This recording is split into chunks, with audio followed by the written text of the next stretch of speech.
Sir ఏం sir ఈ Guntur parliament లో ఈసారి ఇక్కడ గెలిపేవారు ఉండొచ్చు అంటారు. ఒక పక్కన కిలార్ రోషే గారు వైసీపీ నుంచి, ఇక్కడ పొన్నూరు నియోజకవర్గ ప్రస్తుత ఎమ్మెల్యేగా ఆయన ఇక్కడ ఉన్నారు. మరి అలాగే జనసేన, తెలుగుదేశం, బీజేపీ ఉమ్మడి అభ్యర్థిగా మన పెమ్మసాని చంద్రశేఖర్ గారు ఎన్ఆర్ఐ, మరి ఆయన ఇక్కడ పోటీ చేయబోతా ఉన్నారు.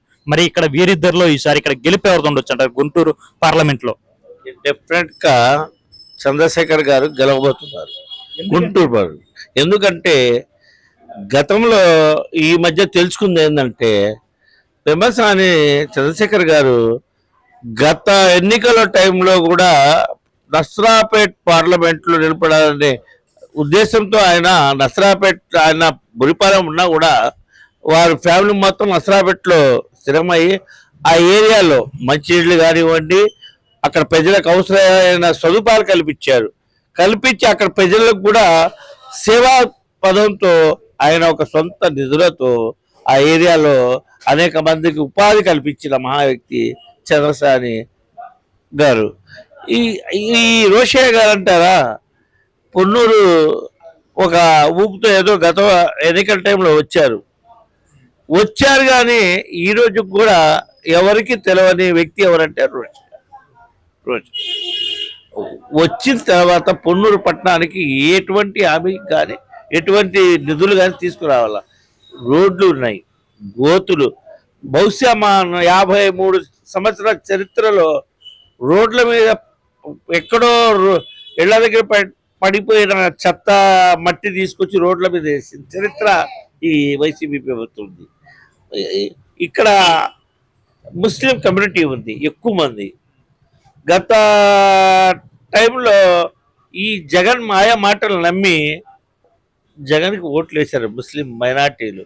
నా మైనార్టీలు, నా బీసీలు, నా ఎస్సీలు అని చెప్పి ఎంతో నమ్మించి. ఎందుకంటే ఈ కారణం దేనికంటే రాజశేఖర్ రెడ్డి గారు ఆ రోజుల్లో ముస్లిం మైనార్టీలకు 4% రిజర్వేషన్ ఇచ్చారనే నమ్మకంతో కొడుకు గెలిపించిన ఉదాంతం ఇది.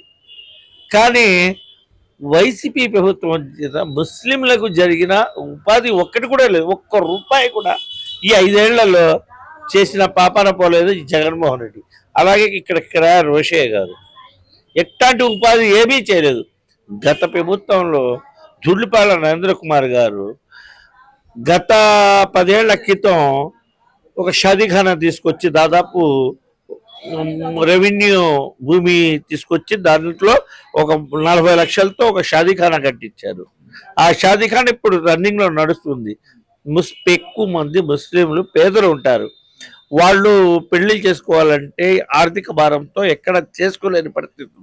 అలాంటి సందర్భం అతి తక్కువ ఖర్చుతో ఇక్కడ అబ్దుల్ కలాం షాదీఖానా కట్టించిన ఘనత నరేంద్ర కుమార్ గారి. అలాగే గత ఎన్నికల ముందు మళ్ళీ ఆయన మూడోసారి గెలిచినప్పుడు ఇక్కడ మున్సిపాలిటీలో 33 సెంట్ల స్థలం తీసుకొని మున్సిపాలిటీ ద్వారా 25వ వార్డులో ఒక షాదీఖానా స్థలం కేటాయించారు. దానికి గల్లా జయదేవ్ గారి నిధులు తీసుకొచ్చి ఎంపీ ల్యాండ్ 1,25,00,000 రూపాయలు తీసుకొచ్చి పనులు అతి వేగంగా పని జరుగుతున్నప్పుడు ఎలక్షన్ కోడ్ వచ్చి ఆ పనులు ఆగిపోయిన పనుల్ని ఈ గతంలో గెలిచిన రోషయ్య గారు నేను ఈ షాదీఖానా కట్టిస్తాను ముస్లింల కోసం అని అనేక వాగ్దానాలు చేసి ఒక్క ఇటుకు కూడా ఇవాళకి 5 సంవత్సరాలు అయింది, ఒక్క ఇటుక వేసిన పాపన పోల. ఇతను వచ్చిన తర్వాత పొన్నూరు నియోజకవర్గంలో మైనార్టీల మీద దాడులు ఈ మధ్య చూసాం. మన ఎక్కడంటే చేబ్రోల్లో ఒక వ్యక్తి ముస్లిం మైనార్టీ వ్యక్తి ఆ ఏరియాలో బార్ ఉంది, దాన్ని తీపిచ్చిందని అడిగిన పాపన ఒక వైసీపీ గుండా బండరాయి తీసుకొని తల పగలగొట్టి చంపాడు. ఇవాటికి దాని మీద అరెస్ట్ చేసిన పాపాన పోల.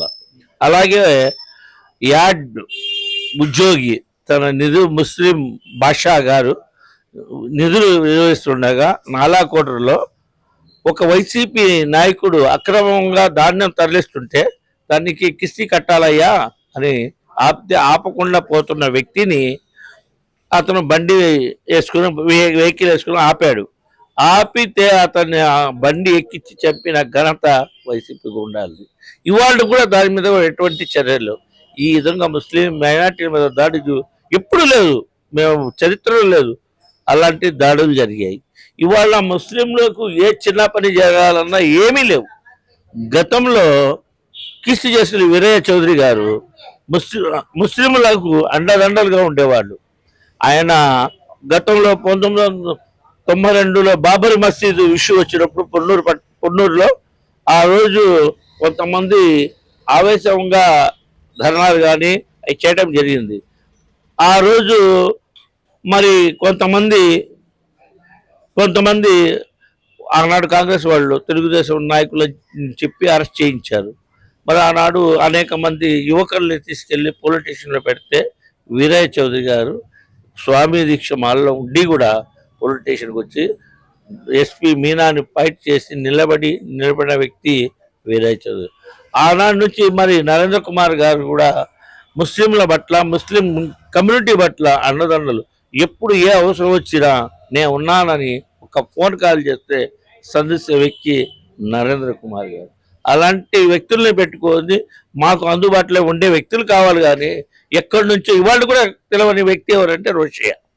ఇక్కడ పొన్నూరు పట్ల మరి ముఖ్యంగా ఏంటంటే ఆయన వచ్చిన భూ కబ్జాలు, వెల్చర్ చేసే లంచాలు, అలాగే షాపుల్లో కూడా దోపిడీ చేసే వ్యవహారం పొన్నూరు పట్టణంలో చూసాం, ఎప్పుడు చూడాల. అలాంటి కొత్త సంస్కృతి తీసుకొచ్చి ఈ వైసీపీ ప్రభుత్వం. అయితే ఇక్కడ మరి ఇప్పుడు ప్రజెంట్ ఈ గుంటూరు పార్లమెంట్ లో పెమ్మసాని గారే గెలుపంటారా? 100కి 200% గ్యారంటీ. ఓకే, ఎందుకంటే ఒక మంచి హృదయంతో వచ్చి ఈ పెమ్మసాని గారు అమెరికాలో సంపాదించుకొచ్చి ఇక్కడ సొంత జన్మభూమిలో అభివృద్ధి కార్యక్రమాలు చేయాలి, నా ప్రజలకు సేవ చేయాలనే మంచి మనసుతో వచ్చారు. ఆయన డబ్బులు ఆశించి రాలా, ఆయన సేవాపదంగా వచ్చాడు. ఇక్కడ వైసీపీ వ్యక్తి ఏంటంటే దోచుకోవడం. అతను మిర్చి యార్డ్లో కమిషన్ వ్యాపారం చేస్తాడు, ఇదే కమిషన్ వ్యాపారం మొత్తం చోట చేస్తున్నాడు రోషయ్య గారు. మరి అలాంటి వ్యక్తికి ఎవరైనా ఓటేస్తారండి? అభివృద్ధి కోసం కవాకులాడే ఎవరైనా సరే. ఇవాళ రాష్ట్రంలో చూసాం, ఉద్యోగాలు లేక విద్యార్థులకి ఎన్నో ఇబ్బందులు పడుతున్నాయి. కంపెనీలు వస్తే ఉద్యోగాలు వస్తాయి. అవన్నీ పెమ్మసాని చంద్రశేఖర్ గారు తెస్తారని ప్రతి ఒక్కరూ ఆశిస్తున్నాం. అలాగే మైనార్టీలకు ఏది చేసినా ఒక తెలుగుదేశం ప్రభుత్వం హయాంలే అభివృద్ధి కానీ, సంక్షేమాలు కానీ, దుల్హన్ పథకం కానీ, మైనార్టీ లోన్లు కానీ, అలాగే ఇమాం మౌజన్లకు కానీ, మసీద్ మరమ్మతులు కానీ, ఇవన్నీ కూడా తెలుగుదేశం ప్రభుత్వం హయాంలోనే వచ్చింది. కానీ ఎప్పుడు ఈ ప్రభుత్వాలు ఏ ప్రభుత్వాలు కూడా ఇవ్వలేదు.